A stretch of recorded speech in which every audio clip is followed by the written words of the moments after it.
안녕하세요. 김어준의 뉴스공장 주말특근.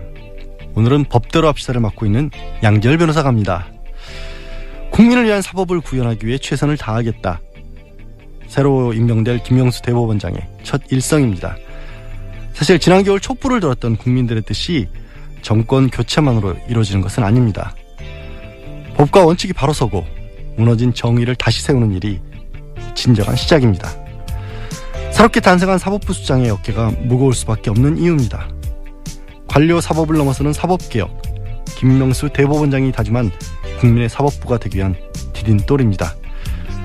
9월 23일 토요일 뉴스공장 주말특근, 지금부터 함께 하시겠습니다.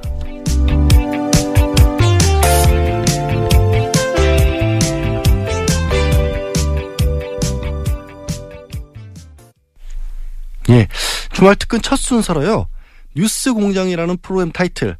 왜 공장이냐면 단순하게 뉴스를 전달해 드리는 게 아니라 새로운 뉴스를 만들어낸다는 그런 뜻이거든요. 그래서 뉴스공장이라는 타이틀을 증명한 인터뷰를 골라봤습니다. 9월 18일 월요일 3부에 방송했던 미국 수도 워싱턴 메트로폴리탄 경찰국의 기입니다. 조셉 오 팀장 인터뷰 다시 한번 들어보시죠. 지난 30년간 한국 대통령이 미국을 방문할 때 현지에서 누군가 나와서 경호를 하겠죠. 그 경호를 맡아온 한국의 경찰, 미국 수도 워싱턴 메트로폴리탄 경찰국에서 32년째 근무해서 아시아계 최장기 근속 기록을 가지고 계십니다.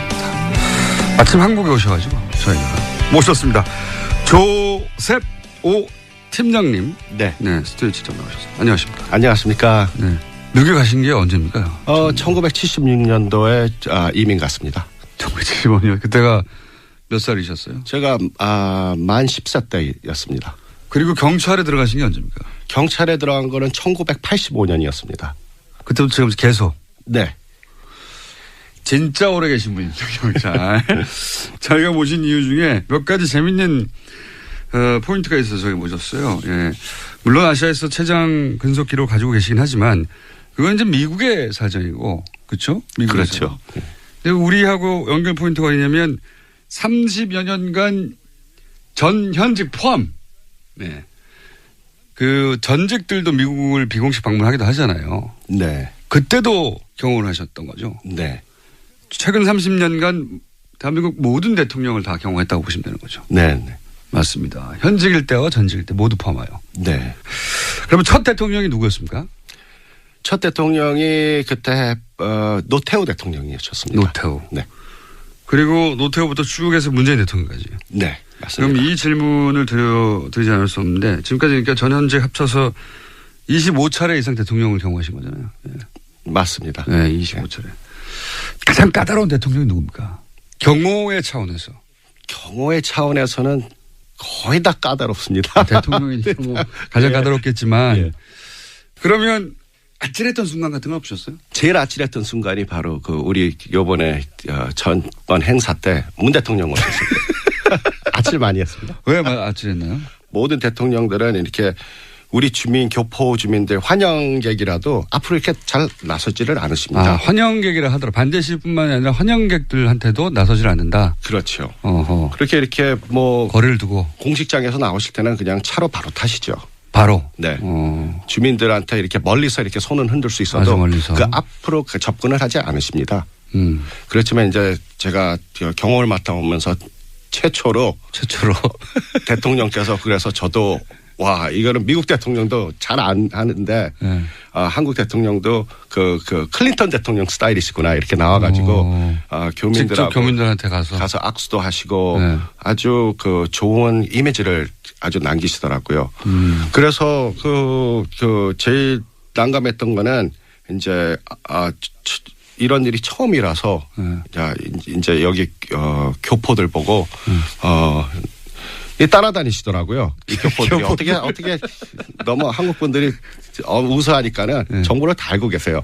그래서 저희들이 현장에 뭐 1시간 전에 도착했는데 이분들은 뭐 4시간 5시간 전에 어떤 분은 노스 캐롤라이나 뭐 그 먼 데서 10시간 12시간 운전하고 전 가족이 대통령 뵙겠다고 워싱턴까지 와서 그런 거 처음 있는 일입니까? 예. 쨍볕에서 뭐 대통령 앞으로 대여섯 시간 있어야지 오는데 거기서 기다렸다고 합니다.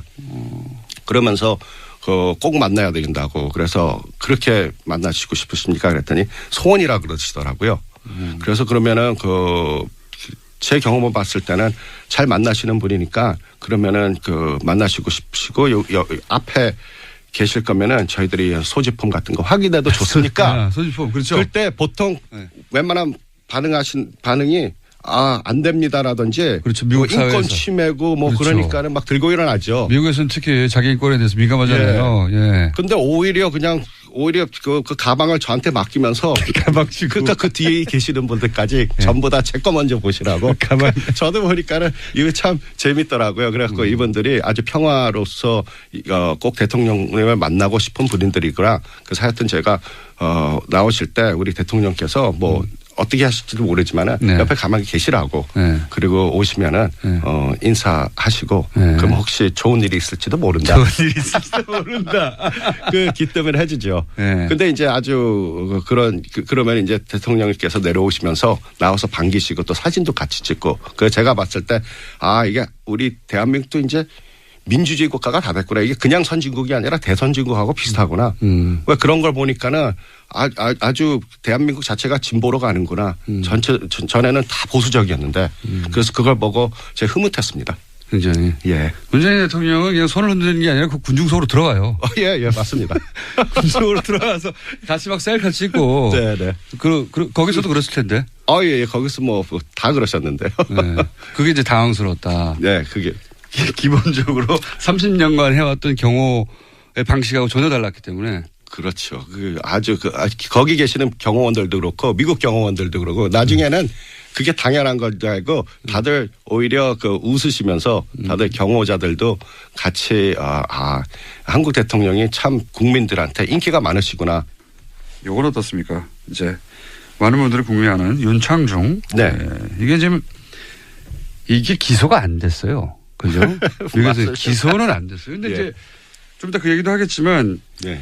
미국에서는 경찰이 수사를 하고 기소가 분리돼 있잖아요, 완전히. 예, 서로 협조로서 모든 공권력과 수사권은 경찰이 다 가지고 있습니다. 네. 검경 수사권은 분리되어 있기 때문에 이제 우리나라에서 이제 그거 큰 이슈입니다. 근데 제가 이런 말씀 드리는 이유는 뭐냐면 미국의 검찰은 기소하지 않았어요. 그렇죠? 네. 그런데 검찰이 기소하지 않았기 때문에 그 윤창중 씨는 바로 기소하지 않았지 않느냐. 내가 소위 아무런 일도 없었다. 난 무죄다라고 주장하면서 최근에 다시 활동을 시작하셨는데 근데 그 시점으로 돌아가서 수사는 하셨을 거 아닙니까? 그리고 기소 의견으로 송치를 한 건지 아니면은 불기소 의견으로 송치했기 때문에 검찰이 기소를 안 한 건지가 전혀 다른 거 아닙니까? 그죠? 맞습니다. 자, 그러면 첫 번째 질문은 그때 기소 의견으로 검찰에 우리식으로 표현하면 송치를 하셨나요? 예, 맞습니다. 저희들이 뭐 경찰이 수사를 전 수사를 저희들이 맡아서 하니까 저희들이 수사를 마치고 이제 영장과 모든 거기에 대한 정보를 이제 검찰에다가 이제 기소하십시오 하고 우리가 넘겨주죠. 아하. 제가 이게 궁금했어요. 우리나라에서는 기소를 하지 않았다까지만 제대로 보도가 됐지 수사를 한 주체가 기소 의견으로 검찰에 송치했느냐 아니냐 궁금했거든요. 그러니까 수사를 한 경찰에서는 기소하라고 했군요. 의견을. 그렇죠. 네. 그렇다는 얘기는 범죄 혐의가 소명되었다. 우리식으로 피우면 범죄가 있었다고 보신 거 아닙니까? 경찰 입장에서는 그렇죠. 네, 경찰 입장. 제가 궁금한 건 경찰 입장이에요. 예. 경찰 입장은 당시에 조사해봤는데 뭐 죄 있구만 이렇게 한 거 아니에요. 그렇죠. 네. 그때 당시에 윤창중 씨 그때는 이제 대변인이었죠. 윤창중 전 청와대 대변인의 주장과 피해를 입었다고 주장하는 여성의 주장과 당연히 엇갈렸죠. 그렇죠? 네, 그 당시에 그랬었습니다. 엇갈렸고 네. 하지만 이제 미국 경찰에는 독립적인 수사권이 있기 때문에 네. 뭐 다른 고려할 필요 없이 사건 자체를 수사했을 거 아닙니까, 그죠? 그렇습니다. 있는 그대로. 네. 쭉 조사를 했더니 양쪽의 주장이 엇갈리는데 수사를 해봤더니 말하자면 그 여성 인턴의 주장이 맞다고 결론을 내렸다는 얘기네요. 경찰 입장에서는 그렇습니다. 이 소식이 궁금했습니다. 미국 경찰은 그 여성 인턴의 주장이 맞다고 결론을 냈었다. 예, 피해가 있었다. 네. 예. 윤창중 씨는 아직도 지금 아니라고 주장하고 있거든요. 예. 그러겠죠. 그게 뭐 외교관 면제 특권이 있기 때문에 네. 아니라 그러면 아닌 거죠. 뭐. 사건이 발생하고 바로 수사했던 팀이잖아요. 네. 네. 맞습니다. 네. 그러니까 팀장님 팀이었지 않습니까? 그렇죠. 예, 바로 이런 인연이 어디 있습니까, 이게. 네. 특종이야, 특종. 특종. 그러니까 이제 뭐 여러 가지 단어도 그랩이라는 단어도 등장하고 뭐 속옷 이야기도 나오고 뭐 알몸 이야기도 나오고 등등 여러 가지 얘기가 나왔는데 물론 다 부인했어요. 예, 윤창중 씨는. 하지만 피해자 쪽의 주장이 다 맞는 걸로 수사가 된 거죠. 그렇죠. 저희 입장에서는. 윤창중 씨? 미국에서 수사한 팀장님 오셔가지고 범죄 혐의가 소명됐다고 지금. 당시로서는. 그러면 범죄가 일어났다고 해서 기소를 하라고 검찰에 넘겼고 검찰은 그때부터는 이제 그것이 외교부라든가 그렇죠? 뭐 이런 차원에서 기소를 할 건지 말 건지 고민했겠죠? 그렇습니다. 그래서 외교법을 먼저 주시를 해서 기소하기 전에 미국에서 사실 제일 높은 법이 헌법이죠. 네. 그 다음에는 두 번째로 높은 법이 협상법이거든요. 국가협상법. 국제적으로. 예. 네. 그래서 그 협상법이 두 번째로 높은데 그 다음에 연방법 그렇게 나오거든요. 네. 그래서 국제협상법이 더 높기 때문에 거기서 이제 외교관 면제 특권이 있기 때문에 그런 법이 적용되니 검찰에서도 미국 법무부죠. 거기서도 이제 본인들이 거기서는 판단을 할 게 아니라 이거를 외교부로 넘겨서 외교부에서 그걸 알아서 하는 거죠. 외교적으로 무마가 됐군요. 말하자면.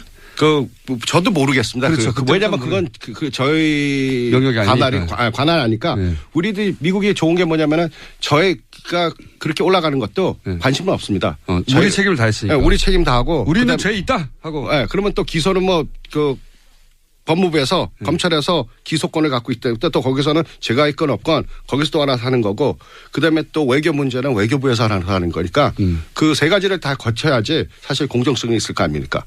한쪽에서 우리가 죄가 있다 없다 그래갖고 한쪽에서 우리가 구워 삶으면 안 되죠. 그거 완전히 부정부패가 돼버리니까. 실제 죄는 있는데 이것이 외교적으로 무마된 것으로 추정이 되네요. 예, 조사한 경찰의 입장에서는 조사한 경찰이 가장 잘 알죠. 반론권을 보장하기 때문에 윤창중 씨 연락을 받으면 그때 저희가 또 팀장님 전화 연결할 수도 있거든요. 네. 아, 네. 기록상은 어떻게 돼 있냐고. 굉장히 만나기 힘든 분 한국에 오셔서 저희가 만났습니다. 혹시 이제 워싱턴에서 큰 사건이 있을 때 저희가 워싱턴 경찰의 입장이 궁금할 때 혹은 윤창중 씨의 반론이 있을 때 저희가 전화 연결 드리도록 하겠습니다. 그때 좀 받아주시고요. 네네 감사합니다. 초청해 주셔서 감사하고요. 네. 한국인으로서 하는 게 저는 굉장히 영광이고 만족스럽다고 생각합니다. 한국인으로 지금 최장기 기록을 세운 것도 축하드립니다. 오늘 말씀 감사합니다. 지금까지 조셉 오 팀장님이었습니다. 감사합니다. 감사합니다. 예. 정말 특종이 맞죠. 저도 기자일을 했었기 때문에 얼마나 짜릿했었을지 갑자기 공장장이 좀 질투가 나는데요. 정말 많은 언론이 인용을 했고 뉴스도 쏟아졌죠. 뉴스공장 작가들은 이 조세보 팀장님 전화번호를 알려달라라는 문의가 정말 귀찮게 쏟아졌다고 하는데요. 윤창중 씨는 억울할 수도 있을 것 같아요. 이런 얘기가 크게 다시 다뤄지면서 방법이 있습니다. 미국에 들어가서 해결을 하십시오. 한번 들어가 보세요. 다시. 그러면 될 것 같습니다. 청취자분들 반응도 뜨거웠는데요. 8589년 조세보 팀장 자긍심 느끼게 합니다. 뉴스공장 섭외력 짱이네요. 이게 공장장이 아니라 섭외력이 짱인 겁니다. 1951번님 공장장 조세호 팀장 너무 멋지네요. 함께 고기 드세요라는 문자 주셨습니다. 드셨는지 저는 확인을 못하겠습니다. 저는 못 얻어먹었습니다. 네, 추석 연휴 앞두고 벌초가는 분들 많으시죠? 화창한 날씨 덕에 나들이 떠나시는 분들도 상당히 많으실 것 같은데요. 예, 주말 특근에서마저도 붙박이로 자리 잡은 코너 정의당 노회찬 원내대표의 노르가즘. 이번 주도 역시 어록이 쏟아졌습니다. 9월 20일 수요일 3부에 방송된 노르가즘 다시 들어보시죠. 일주일을 기다린다고 하는 시간 노르가즘. 노회찬 정의당 원내대표 나오셨습니다. 안녕하십니까? 예, 안녕하십니까? 자, 많습니다. 또 오늘 일주일 사이에 또 많은 사건이 쌓였어요. 우선 법사에 계시니까 또 연결해서 공수처, 예, 자유한국당 엄청나게 반대하고 있습니다. 예, 자기들을 사찰할 거라고. 정확한 얘기죠, 뭐. 정확하니. 아니, 그 동네 파출소가 새로 생긴다 그러니까 그 동네 이제 폭력배들, 우범자들이 싫어하는 거하고 똑같은 거죠, 뭐. 아니, 뭐, 모기들이 반대한다고 F킬러 안 삽니까?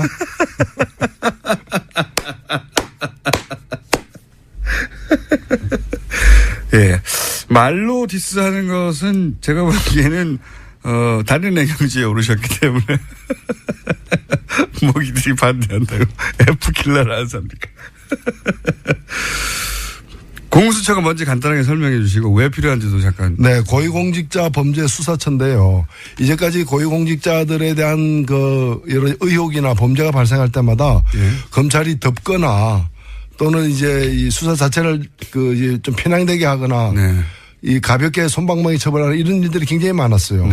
많다 보니까 뭐 대안으로서 이거는 검찰에게 맡기지 말자, 특검하자 이런 얘기가 바로바로 나오지 않습니까? 항상 해왔죠. 대표적으로 우리가 겪은 게 이제 이 박근혜 국정농단 사건 같은 경우에도 9월 달에 이제 최순실 등 이름이 거명되기 시작했는데 석 달간이나 묵혀놔가지고 수사 제대로 안 한 바람에 수사에 증거인멸 많이 됐죠. 수백만 명의 국민들이 촛불 들고 나올 정도까지 된 거죠. 그래서 그 특검을 갖다가 하는 것도 한계가 있기 때문에 일종의 상설 특검을 제도화하는 게 공수처입니다. 그래서 현재의 일반 검찰과 별도로 고위공직자들만 수사하는 대통령 친인척과 대통령과 그 친인척과 국회의원 장성급 그 장성급 장교들 그다음에 판사 검사 다 포함됩니다. 그러니까 그동안은 유전무죄 아니라 권력이 있으면 유권무죄가 됐던 사람들 유권무죄가 됐던 그런 권력층들을 갖다가 별도로 제대로 수사하게 하는. 검사가 비리를 저지르면 검사가 수사해야 되는데 자기들끼리 봐주는 거 아니냐 이런 얘기 많이 나왔지 않습니까? 그렇죠. 제대로 수사한 적도 없죠. 그래서 이거는 국민들 절대적 지지를 받고 있는 그런 제도예요. 사법부도 대상이고 대통령과 대통령 친인척도 대상이고 소위 이제 고위공직자라고 머릿속에 떠올리는 사람들이 다 대상이 되는 거죠. 지금 재판받고 있는 사람들 다 해당되는 겁니다. 다 해당되고 있고 국회의원도 당연히 해당이죠. 당연히 되죠. 김관진 최근에 전 국방위 장관 전 안보실장 이름이 자꾸 거론됩니다.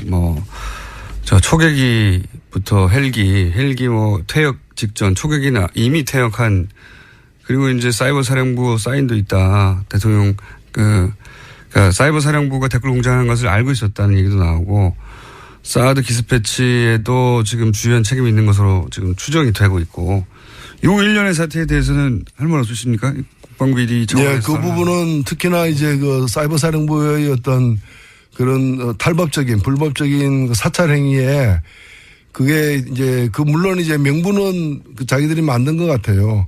그게 이제 대통령 그 최고 존엄을 갖다가 보위하기 위해서 군의 어떤 군이 국가안보 차원에서 그 군 병력을 동원해 가지고 이제 사찰을 하도록 하는데 사인을 했다는 거 아닙니까? 그런데 이 행위 자체는 아무리 뭐 그런 식으로 위장한다 하더라도 탈법이고 불법적인 행위가 분명하기 때문에 그 지휘 책임 그걸 반드시 물어야 된다고 생각됩니다. 국방비리 부분은 어떠세요? 그 부분은 뭐 지금 이제 여러 의혹들이 제기되고 있습니다.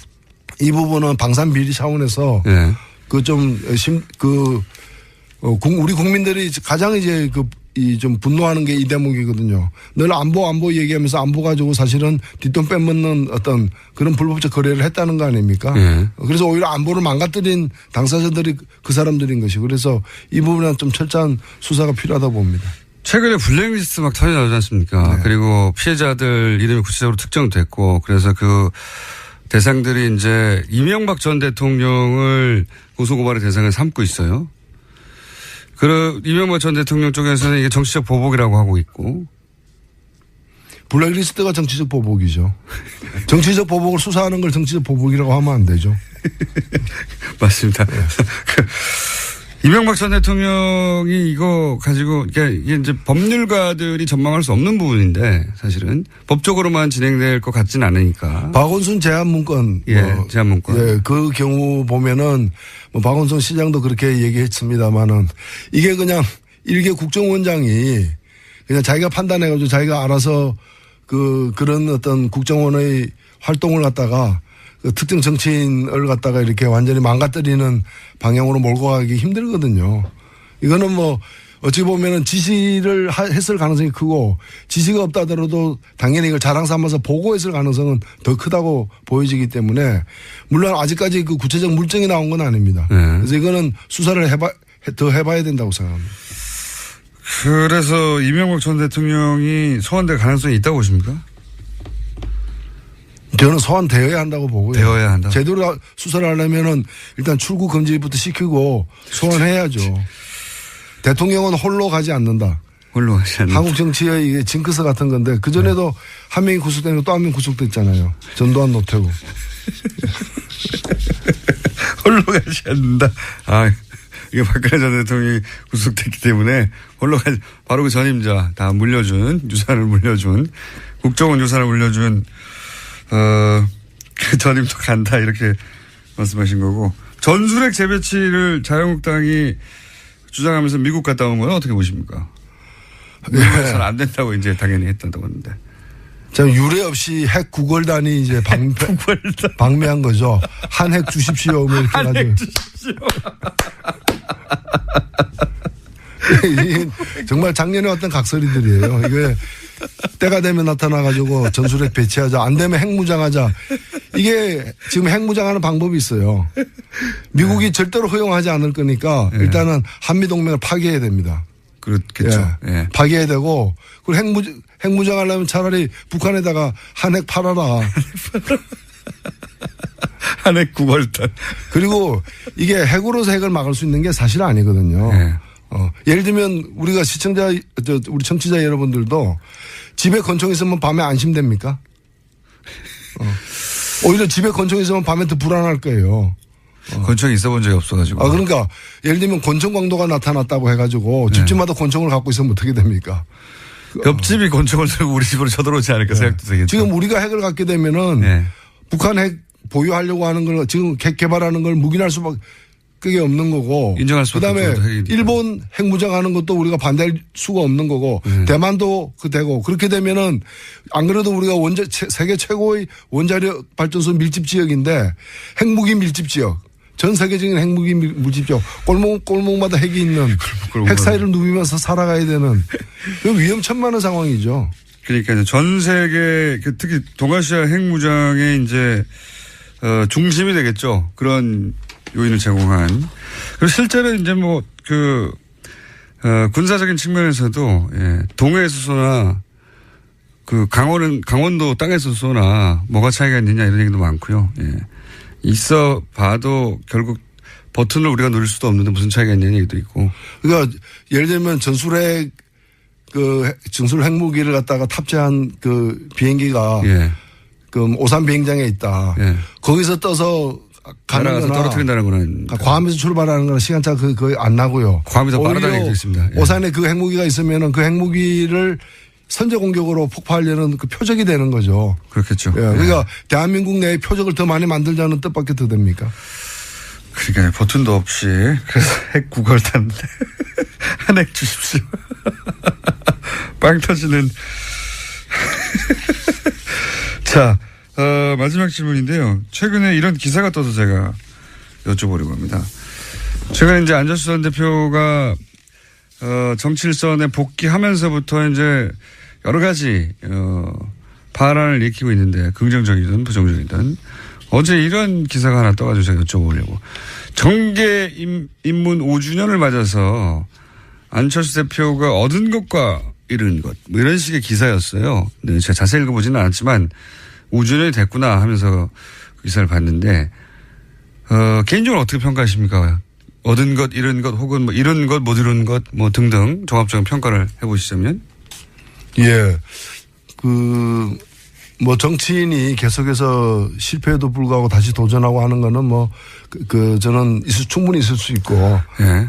당연한 거라고 생각됩니다. 다만 안철수 대표 같은 경우에는 처음 출발할 때 상당히 많은 국민들이 좀 기대를 했었거든요. 그렇죠. 예, 네. 그 기대는 개인에 대한 기대라기보다는 그 개인을 통해서 새 정치가 실현되기를 기대했던 것이고. 기존 정치에 대한 어떤 염증 같은 것도 있었고. 예. 예. 근데 뭐 현상이라 불렀죠. 그래서. 예, 그렇죠.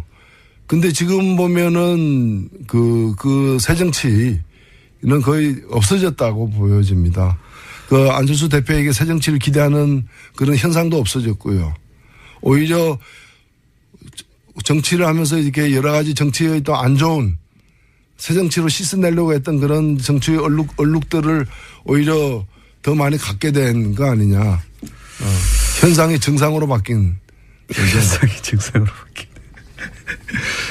홀대론에 대해서 어떻게 생각하십니까? 요즘 물론 본인은 홀대라고 표현하지는 않지만 호남에도 이제 홀대론을 얘기하고 있고. 아니 그분 얘기를 영남에서도 홀대 그렇죠. 얘기하고 있다고요? 얘기를 종합하면은 대한민국이 홀대를 받고 있다는 건데. 그게.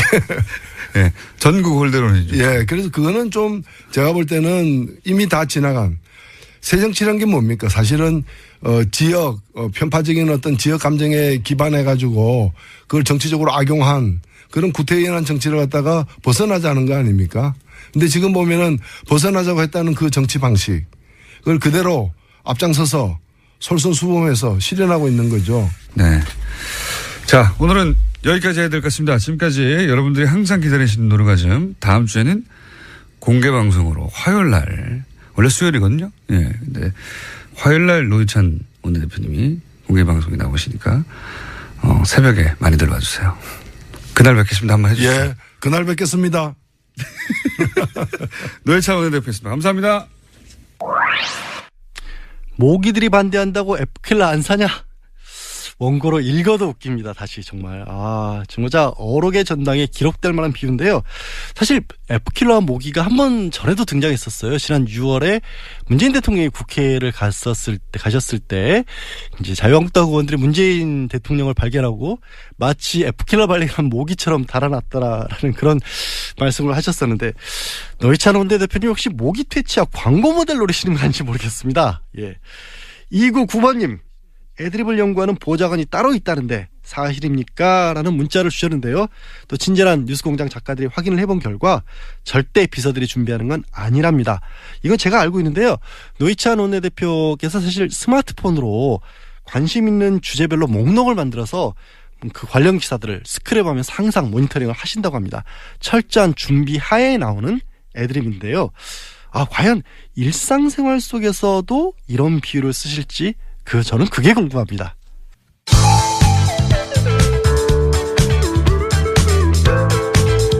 뉴스의 깊이가 다릅니다. 최고의 뉴스 생산자 김어준입니다.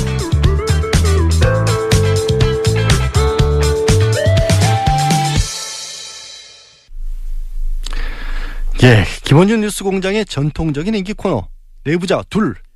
오랜만에 주말 특근에서 만나보시겠습니다. 9월 20일 목요일 2부에 방송된 내부자 둘의 하이라이트만 모아봤습니다.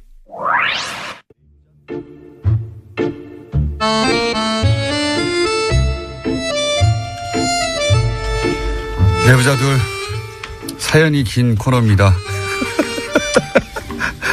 폭탄 문자가 왔다가 폭탄 칭찬이 왔다가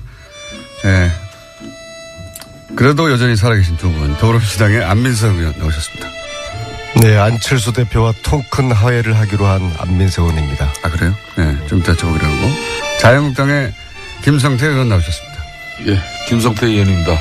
안민석 의원께서 참 그렇게 안 봤는데 안철수 대표께서 고소고발 취하하겠다니까 어느 날 저렇게 또 안철수 대표를 저렇게 이제 하야하고 또 아주 좋은 파트너로 이렇게 인정하는 그런 분위기.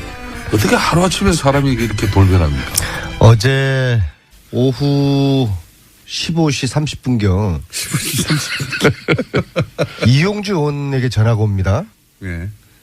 안민석 국민의당 의원의 이용주 고발을 의원. 취하해 줄 테니까 네. 앞으로 안철수 의원을 괴롭히지 않았으면 좋겠다. 제가 이렇게 이야기합니다. 정말로 그런 워딩을 쓰셨어요? 네네네. 네. 우리 어머니가 어릴 때 저에게 가르쳐 준 이야기가 절대 싸움을 먼저 걸어서는 안 된다, 남자가. 네. 그러나 걸어놓은 싸움에 대해서는 피하면 안 된다. 네. 그래서. 그다음 거두는 싸움에 대해서는 뭐라고 하셨습니까? 네? 이제 싸움을 거두자고 하는 거잖아요. 거기까지는 우리 어머님이 안 가르쳐 주셨어요. 그래서, 제가 최순실 국정농단의 침묵한 안철수 후보에 대한 비판을 제기를 지난 이 자리에서 뉴스 공작 때문에 제 정치 인생이 아주 고난의 가시밭길이에요. 그랬더니 저를 이제 고발한 거 아닙니까? 허위사실로. 근데 저는 허위사실이 아니고 아닌 걸 아니라고 했는 건데 그래서 수원지검에서 이게 지금 미첩이 돼 있어요. 그래서 저는 단단히 이건 끝까지 간다. 저는 당당하니까. 그리고 제가 요 일전에 또 다시 한번 또 제가 안철수 대표를 통해서 뭐 도발 아닌 도발을 했죠. 근데 이 싸움을 중단하고 싶은 모양이에요. 그래서 이제 고발을 취하한다고 했으니까 어쩝니까? 아니, 그래서 저도 이제 통 크게 또 받으셨어요. 지금 변호사 비용 전략하려고 하는 그런 생각이. 그런 것도 뭐 없지 않아 있지만요. 근데 어쩝니까? 상대가 뭐 하야하자 그러는데 이제 통 크게 또 제가 여당 중진 의원이 됐는데. 본인은 당했을 뿐인데. 네.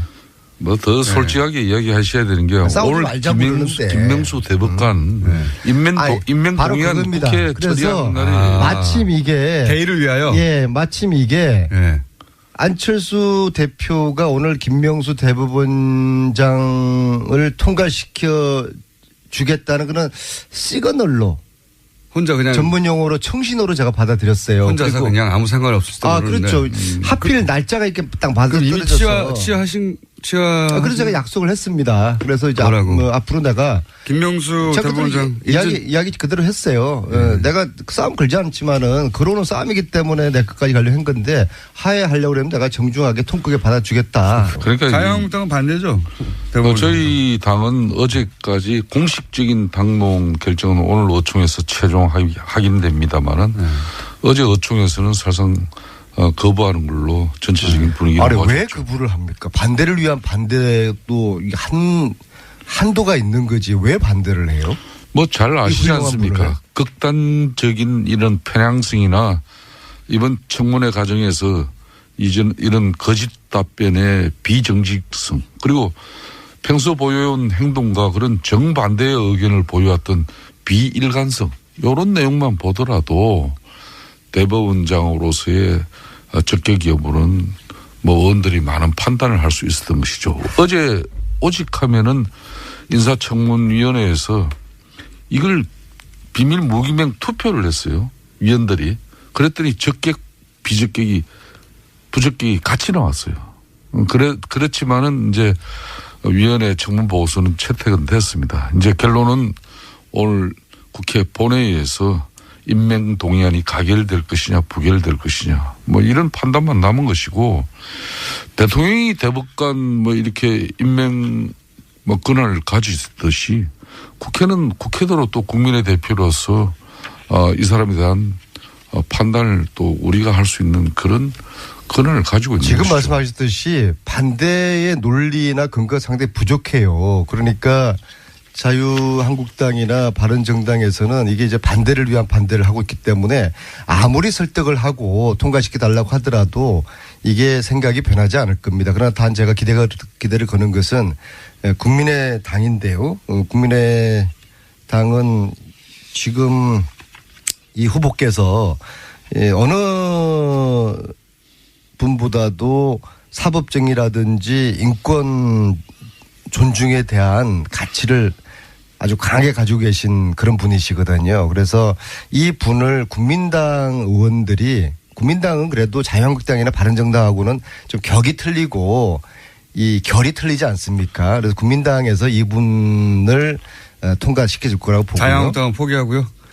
예, 저는 뭐 기대하지 않아요. 어차피 아니, 뭐 그쪽에서 그 동네에서는 반대를 위한 반대를 뭐 줄기차게 아니, 하고 안민석 의원께서 있으니까요. 지난번에는 바른정당은 그래도 건강한 보수의 가치를 창출해내고 지키려는 아주 좋은 정당이라고 이렇게 칭찬할 때는 또 언제시고. 보니까 거기도 안 되겠어요. 제가 이제 이 김명수 대법관에 대한 이번 인사청문회 과정에서 드러난 몇 가지 문제점을 그런 말씀을 드리겠습니다.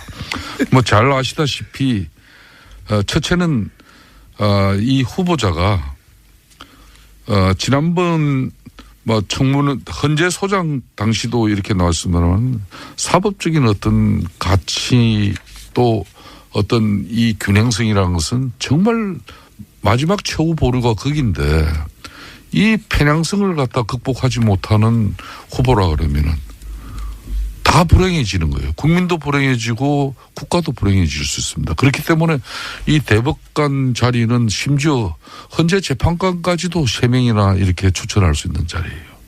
중요한 것은 이분께서 아니 균형을 편향으로 지금 오해 잘못 표현하신 거 아니에요? 이분께서 국제인권법 연구회 초대 회장 재임 기간 동안에 개최한 학술 대회는 총 2차례 열렸습니다.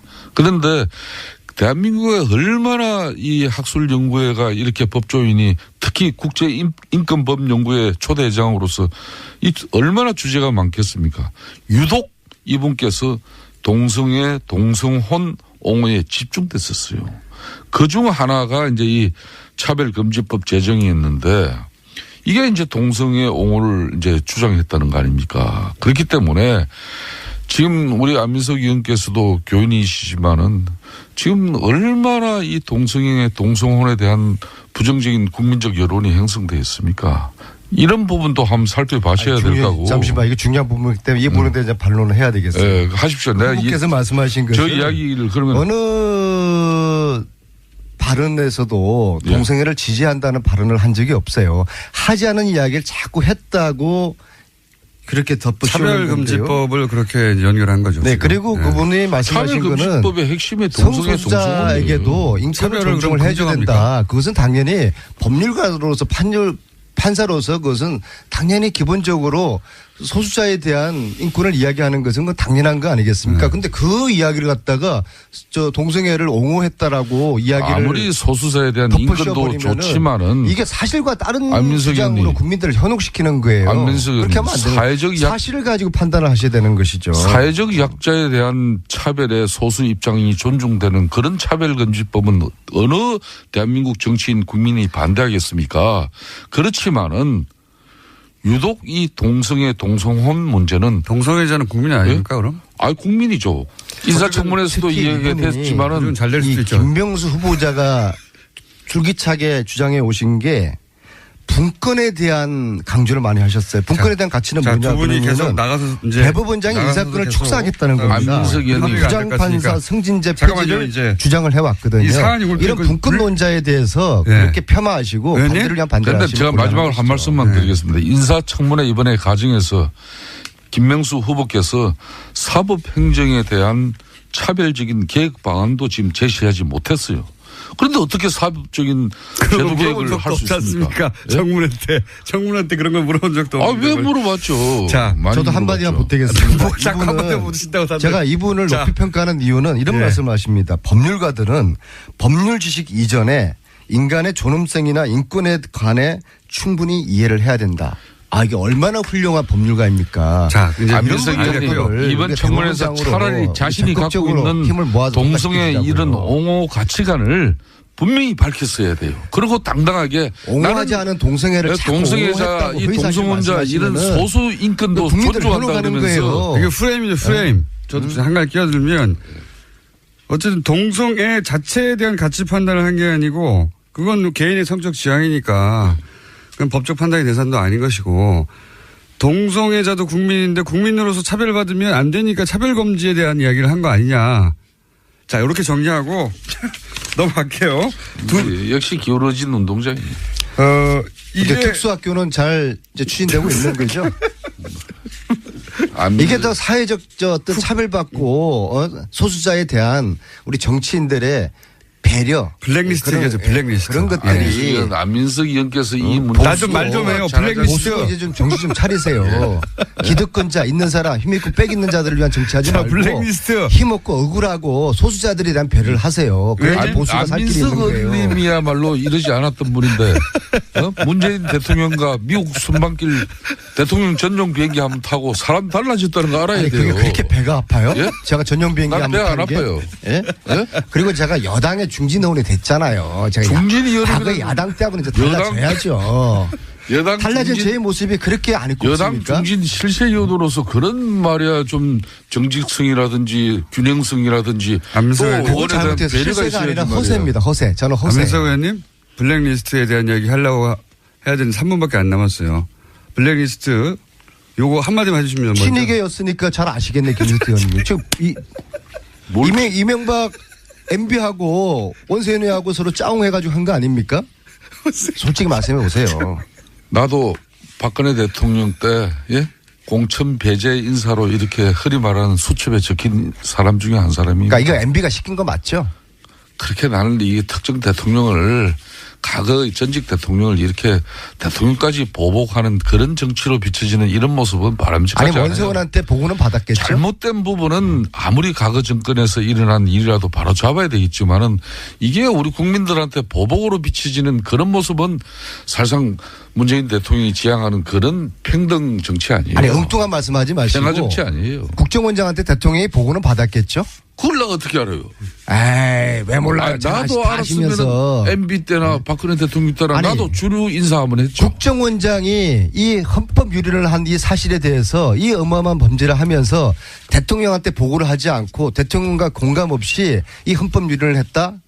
이게 말이 됩니까? 좀 솔직하게 말씀해 보세요. 안민석 의원님, 박은순 시장이 MB가 노무현 대통령이 한 것이 진짜 보복이라고 이렇게 말한 것처럼 지금 현재 민주당과 지금 정권에서는 아무리 정치 보복이 아니라고 해도 노 전 대통령 죽음에 대한 보복 심리가 기저에 깔려 있는 건 사실 아닙니까? 이렇게 가면 안 됩니다. 주진우 기자가 이야기하는 MB가 돈 빼돌린 수조 원 그런 주장에 대해서는 어떻게 생각하세요? 그 주진우 기자가 이야기한 나도 박근혜 정권에 탄압받은 사람이지만은 내가 그렇게 난 보복적인 마음 없어요. 국민의 혈세도 빼돌리고 댓글 조작하고 블랙리스트 만들어내고 이런 것들을 대통령이 몰랐을 리가 있겠습니까? MB를 수사를 이제 해야 되는 것이죠. 법 앞에 만인은 평등한 겁니다. 김성태 의원님이나 저나 MB나 어느 누구나 좋습니다. 만인이 평등한 겁니다. 좋습니다. 법안에 국민들의 의혹을 밝히기 위해서 MB가 스스로 검찰에 조사를 받겠다. 그 이야기를 해야지. 그런데 전직 대통령으로서 당당한 모습을 보여주는 거예요. 의원님, 내가 한마디 부탁 좀 분명히 드립시다. MB가 시켰거나 예? 아니면 MB가 보고 받았죠. 집권당의 실세 사선의원이니까 내가 한번 좀 이렇게 첨언을 해드리면은 절대 당의 주류들이나 실세들이 나서고 또 박은순 시장이나 이런 누가 봐도 이 정권의 핵심적인 지방 강력 단체장들이 내가 이렇게 불이익받다 그렇기 때문에 MB 수사해달라 그러면은 아무리 정말 MB가 이 잘못된 사람이라 하더라도 그 균형성이 잘못된 거 지금 그러니까 김인정하셨네요. 국민 여론이나 앞으로 잘못된 게 있으면 검찰 수사를 통해서 피해자 밝혀졌지 않습니까? 문성건 김미아 피해자 밝혀졌잖아요. 가해자가 있을 거 아닙니까? 그 가해자는 원세훈, MB 이 사람들 아닐 겁니까? 그러면 검찰에서 엄정하게 수사를 해야죠. 그러니까 법 앞에 만인은 평등해야 되는 겁니다. 그러니까 국정은 적폐청산. 우리도 잘못하면은 감옥 갈 생각하자고요. 그렇습니다.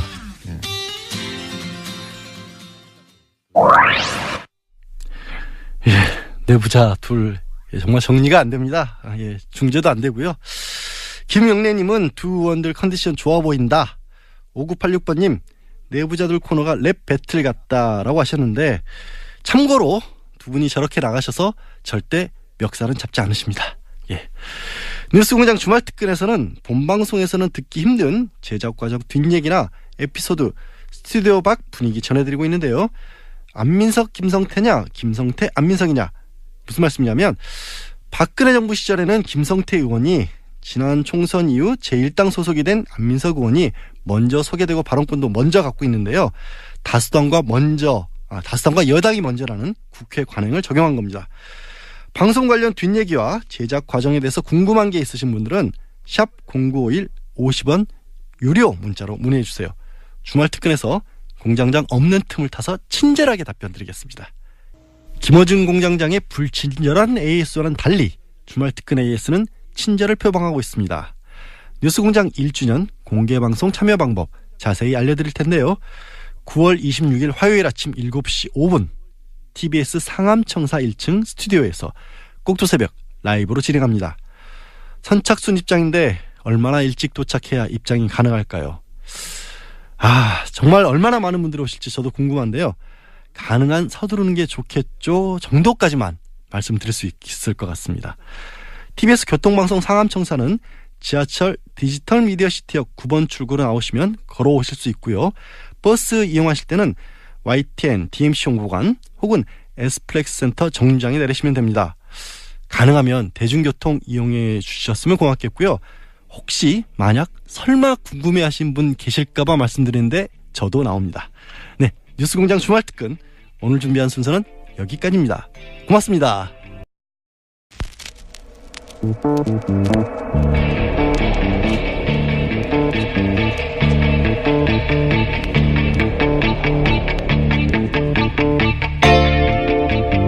안녕하세요.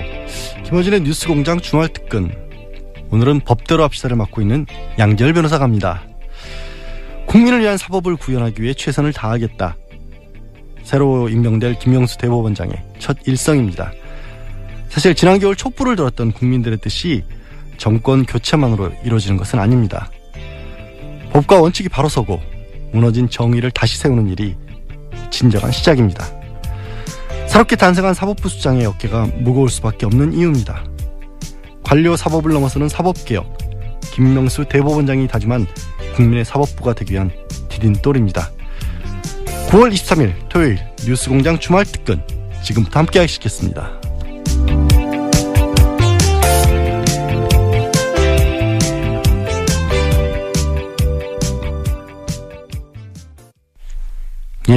주말특근 첫 순서로요. 뉴스공장이라는 프로그램 타이틀. 왜 공장이냐면 단순하게 뉴스를 전달해 드리는 게 아니라 새로운 뉴스를 만들어낸다는 그런 뜻이거든요. 그래서 뉴스공장이라는 타이틀을 증명한 인터뷰를 골라봤습니다. 9월 18일 월요일 3부에 방송했던 미국 수도 워싱턴 메트로폴리탄 경찰국의 깁니다. 조셉 오 팀장 인터뷰 다시 한번 들어보시죠. 지난 30년간 한국 대통령이 미국을 방문할 때 현지에서 누군가 나와서 경호를 하겠죠. 그 경호를 맡아온 한국의 경찰, 미국 수도 워싱턴 메트로폴리탄 경찰국에서 32년째 근무해서 아시아계 최장기 근속 기록을 가지고 계십니다. 마침 한국에 오셔가지고 저희가 모셨습니다. 조셉 오 팀장님. 네. 네, 스튜디오 직접 나오셨습니다. 안녕하십니까. 안녕하십니까. 네. 미국에 가신 게 언제입니까? 1976년도에 이민 갔습니다. 1975년. 그때가 몇 살이셨어요? 제가 만 10세 때였습니다. 그리고 경찰에 들어가신 게 언제입니까? 경찰에 들어간 거는 1985년이었습니다. 그때부터 지금 계속? 네. 진짜 오래 계신 분이죠, 경찰. 저희가 모신 이유 중에 몇 가지 재밌는 포인트가 있어서 저희 모셨어요. 예. 물론 아시아에서 최장 근속 기록을 가지고 계시긴 하지만 그건 이제 미국의 사정이고, 그렇죠? 그렇죠. 근데 우리하고 연결 포인트가 있냐면 30여 년간 전 현직 포함, 네.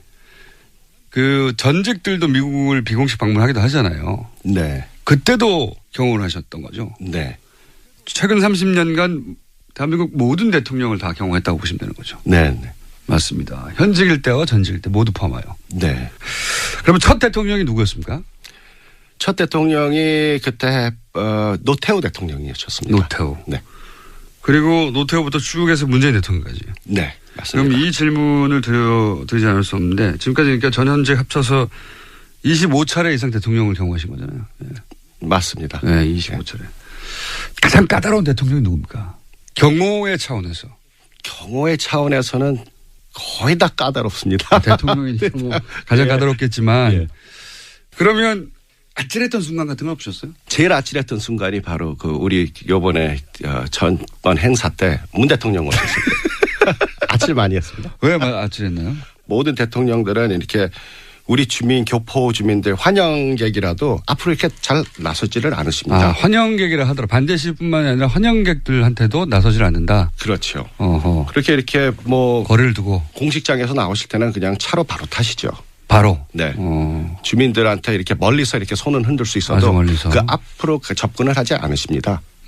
그렇지만 이제 제가 경험을 맡아오면서 최초로 대통령께서 그래서 저도 와 이거는 미국 대통령도 잘 안 하는데 네. 한국 대통령도 그 클린턴 대통령 스타일이시구나 이렇게 나와가지고 교민들하고 직접 교민들한테 가서 악수도 하시고 네. 아주 그 좋은 이미지를 아주 남기시더라고요. 그래서 제일 난감했던 거는 이제 이런 일이 처음이라서 자 이제 여기 교포들 보고 따라다니시더라고요. 이 교포들이 어떻게 너무 한국 분들이 우수하니까는 정보를 다 알고 계세요.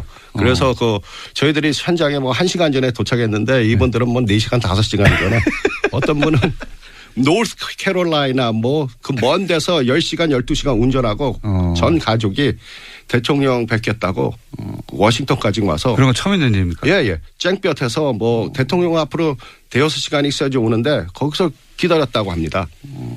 그러면서 꼭 만나야 된다고 그래서 그렇게 만나시고 싶으십니까? 그랬더니 소원이라 그러시더라고요.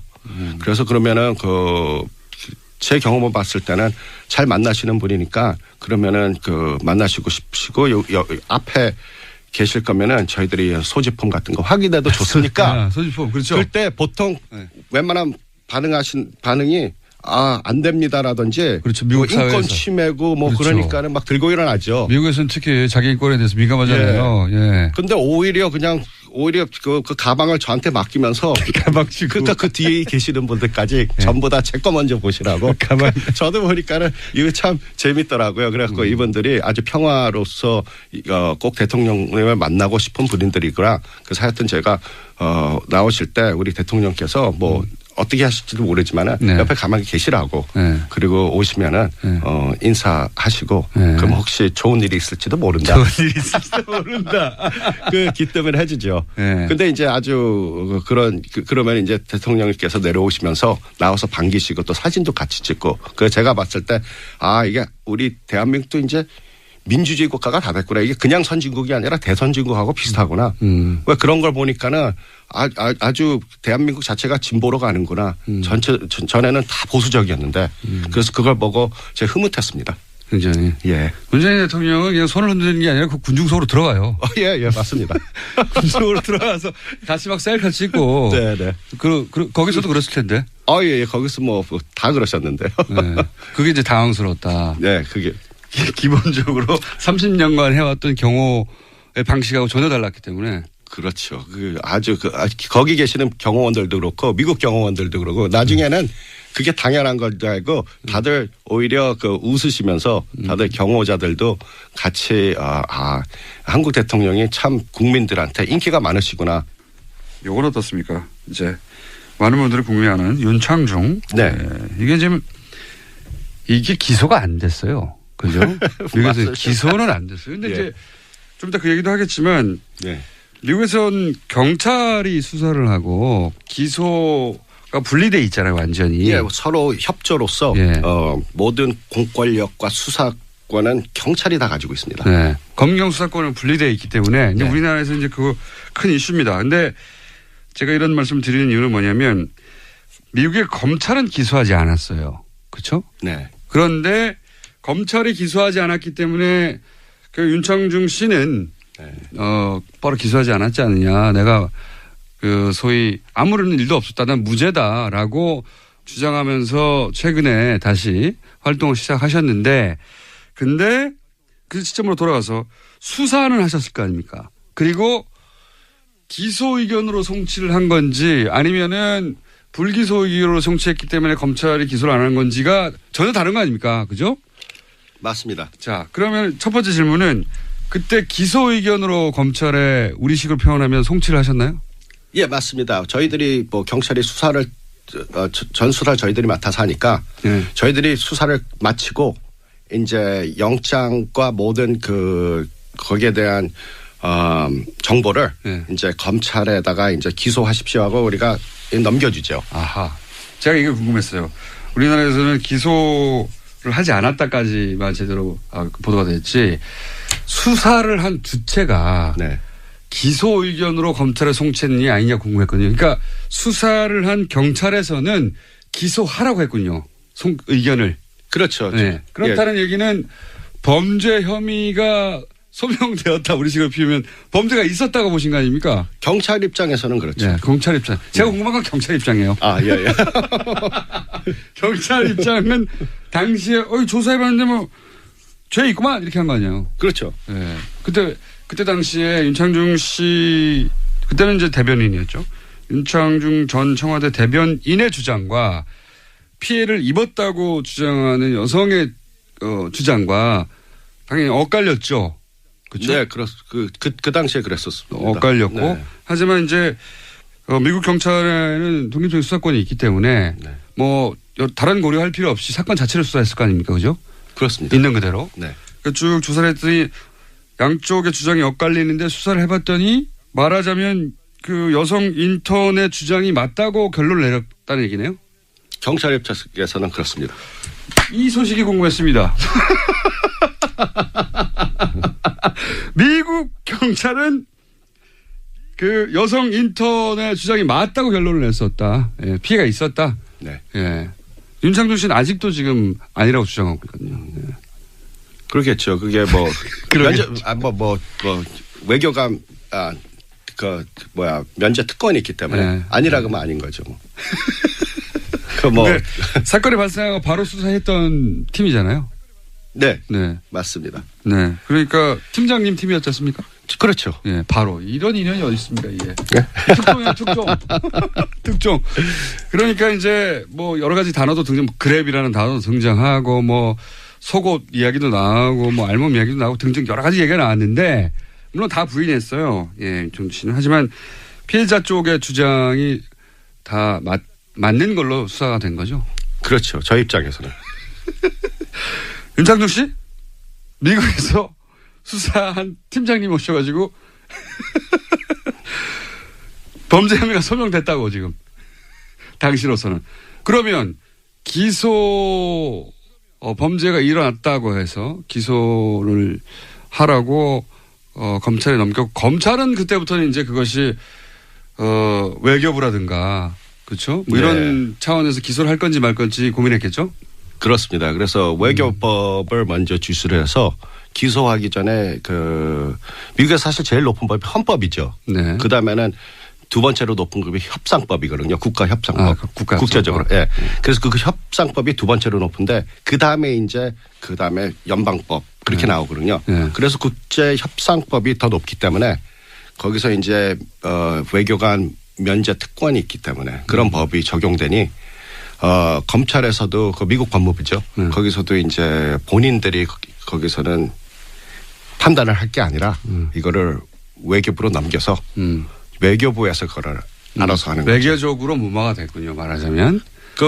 저도 모르겠습니다. 그렇죠. 왜냐하면 그건 저희 영역이 아니니까. 관할 아니까 우리들이 미국이 좋은 게 뭐냐면은 저희가 그렇게 올라가는 것도 관심은 없습니다. 우리 책임을 다했으니까. 우리 책임 다 하고. 우리는 죄 있다 하고. 그러면 또 기소는 법무부에서 검찰에서 기소권을 갖고 있기 때문에 또 거기서는 제가 있건 없건 거기서 또 알아서 하는 거고 그다음에 또 외교 문제는 외교부에서 하는 거니까 그 세 가지를 다 거쳐야지 사실 공정성이 있을 거 아닙니까? 한쪽에서 뭐 우리가 죄가 있다 없다 그래갖고 한쪽에서 우리가 뭐 구워 삶으면 안 되죠. 그거 완전히 부정부패가 돼버리니까. 실제 죄는 있는데 이것이 외교적으로 무마된 것으로 추정이 되네요. 예, 조사한 경찰의 입장에서는 조사한 경찰이 가장 잘 알죠. 반론권을 보장하기 때문에 윤창중 씨 연락을 받으면 그때 저희가 또 팀장님 전화 연결할 수도 있거든요. 네. 아, 네. 기록상은 어떻게 돼 있냐고. 굉장히 만나기 힘든 분 한국에 오셔서 저희가 만났습니다. 혹시 이제 워싱턴에서 큰 사건이 있을 때 저희가 워싱턴 경찰의 입장이 궁금할 때 혹은 윤창중 씨의 반론이 있을 때 저희가 전화 연결 드리도록 하겠습니다. 그때 좀 받아주시고요. 네네, 감사합니다. 초청해 주셔서 감사하고요. 한국인으로서 하는 게 저는 굉장히 영광이고 만족스럽다고 생각합니다. 한국인으로 지금 최장기 기록을 세운 것도 축하드립니다. 오늘 말씀 감사합니다. 지금까지 조셉 오 팀장님이었습니다. 감사합니다. 감사합니다. 예. 정말 특종이 맞죠. 저도 기자 일을 했었기 때문에 얼마나 짜릿했었을지 갑자기 공장장이 좀 질투가 나는데요. 정말 많은 언론이 인용을 했고 뉴스도 쏟아졌죠. 뉴스공장 작가들은 이 조세보 팀장님 전화번호를 알려달라라는 문의가 정말 귀찮게 쏟아졌다고 하는데요. 윤창중 씨는 억울할 수도 있을 것 같아요. 이런 얘기가 크게 다시 다뤄지면서 방법이 있습니다. 미국에 들어가서 해결을 하십시오. 한번 들어가 보세요. 다시. 그러면 될 것 같습니다. 청취자분들 반응도 뜨거웠는데요. 8589년 조세보 팀장 자긍심 느끼게 합니다. 뉴스공장 섭외력 짱이네요. 이게 공장장이 아니라 섭외력이 짱인 겁니다. 1951번님 공장장 조세보 팀장 너무 멋지네요. 함께 고기 드세요라는 문자 주셨습니다. 드셨는지 저는 확인을 못하겠습니다. 저는 못 얻어먹었습니다. 네, 추석 연휴 앞두고 벌초가는 분들 많으시죠? 화창한 날씨 덕에 나들이 떠나시는 분들도 상당히 많으실 것 같은데요. 예, 주말 특근에서마저도 붙박이로 자리 잡은 코너 정의당 노회찬 원내대표의 노르가즘. 이번 주도 역시 어록이 쏟아졌습니다. 9월 20일 수요일 3부에 방송된 노르가즘 다시 들어보시죠. 일주일을 기다린다고 하는 시간 노르가즘. 노회찬 정의당 원내대표 나오셨습니다. 안녕하십니까? 예, 안녕하십니까? 자, 많습니다. 또 오늘 일주일 사이에 또 많은 사건이 쌓였어요. 우선 법사에 계시니까 또 연결해서 공수처, 자유한국당 엄청나게 반대하고 있습니다. 예, 자기들을 사찰할 거라고. 정확한 얘기죠, 뭐. 아니, 그 동네에 파출소가 새로 생긴다 그러니까 그 동네에 이제 폭력배들, 우범자들이 싫어하는 거하고 똑같은 거죠, 뭐. 아니, 뭐, 모기들이 반대한다고 F킬러 안 삽니까?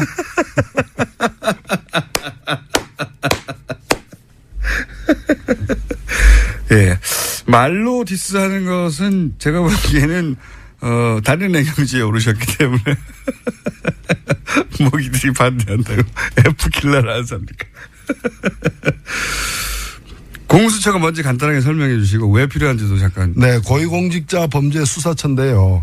이제까지 고위공직자들에 대한 그 여러 의혹이나 범죄가 발생할 때마다 검찰이 덮거나 또는 이제 이 수사 자체를 그 이제 좀 편향되게 하거나 이 가볍게 솜방망이 처벌하는 이런 일들이 굉장히 많았어요.